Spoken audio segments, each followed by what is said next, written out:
Good morning. Today is Monday, November 4th. This is Wake Up with KERA News, and I'm Andrew Garcia.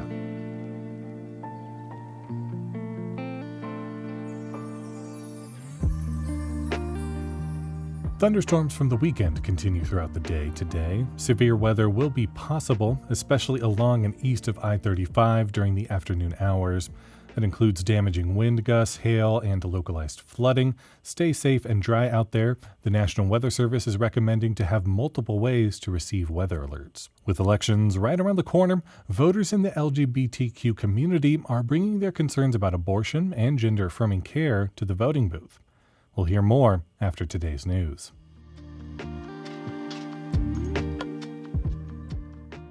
An Austin judge ruled pro-Palestinian student groups have the right to sue officials at 3 public universities in Texas for allegedly violating their First Amendment rights.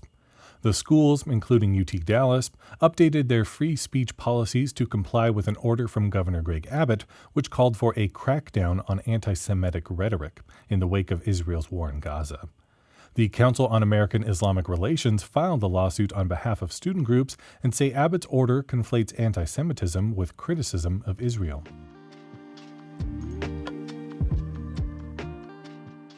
Deferred action for childhood arrivals recipients can now apply for health insurance through the Affordable Care Act.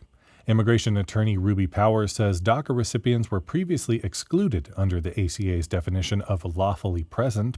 There were almost 88,000 active DACA recipients in Texas as of December of last year. ACA enrollment is now open.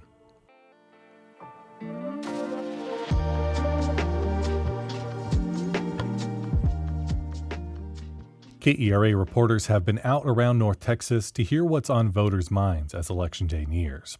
Issues surrounding transgender people have taken a front row seat in campaign ads this fall.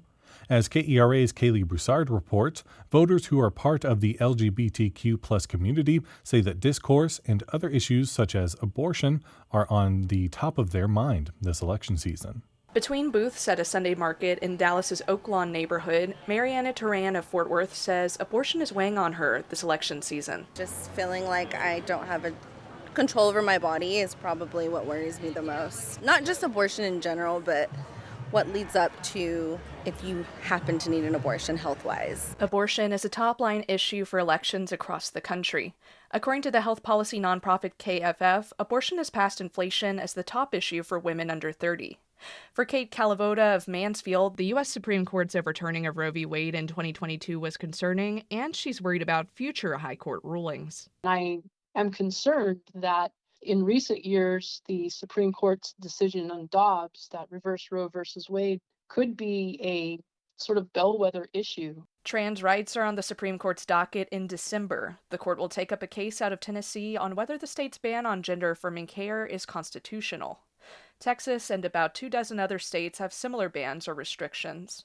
Talking points about the trans community, including that of trans women in sports and care for minors, have taken up plenty of ad space in political campaigns across the country. Kamala is for they, them. President Trump is for you. Colin Allred is pushing an extreme liberal vision for America. Boys and girls locker rooms. Now our girls are being left in the dust. I don't want boys playing girls' sports or any of this ridiculous stuff that Ted Cruz is saying. Jillian Moran of Fort Worth says she's troubled by the rhetoric. As a trans woman, she's especially concerned about repeated false claims made by former President Donald Trump that public schools offer gender-affirming surgeries to children. Those are going to be the same stories they began to use for adults and try to ban care for everyone, not just children. Nobody is sending their kids to school and coming back with a gender-changed child. The term gender-affirming care applies to a range of services offered to people who experience gender dysphoria. For children, that can involve counseling, puberty blockers, hormone therapy, and, in rare cases, surgery. Justin Galloway of Arlington says he feels like Democrats have moved further to the left on issues surrounding trans people. He does not support puberty blockers or surgery for minors. Anything done before puberty, I don't think is appropriate for that age. Many prominent healthcare associations endorse age-appropriate, gender-affirming care as methods to treat dysphoria in children.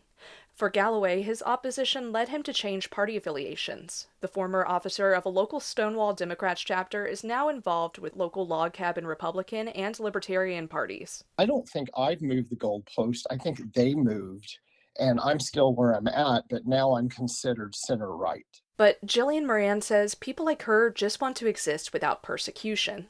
She points to a recent state public safety department policy change that prohibits people from changing the gender on their driver's license, even with a court order. I want to be able to go to Austin and not have to worry that because I can't change my driver's license, I'm going to get arrested. I just want us to be left alone.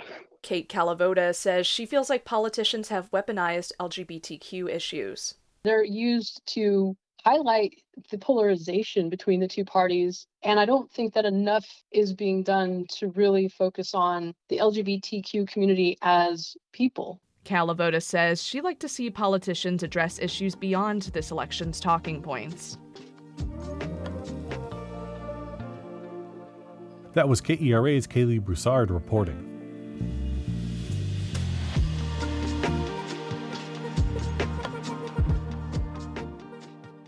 The Cowboys lost to the Falcons last night in what turned out to be a relatively close game, 27-21, but the bigger loss could come from dual injuries to the Cowboys' two best players.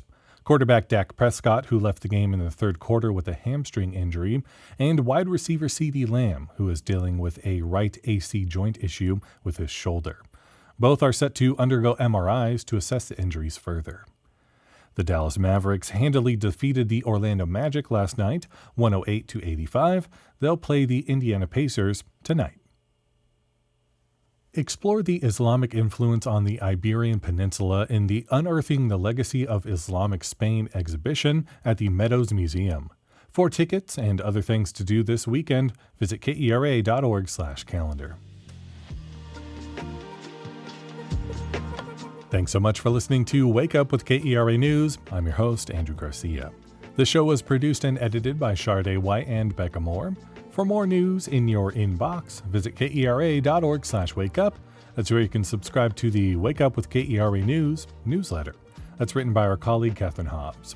Stay up to date during the elections with our voters guide at keranews.org. Connect with us on Facebook, Instagram, and Threads at KERATX. And we'll see you tomorrow for Election Day.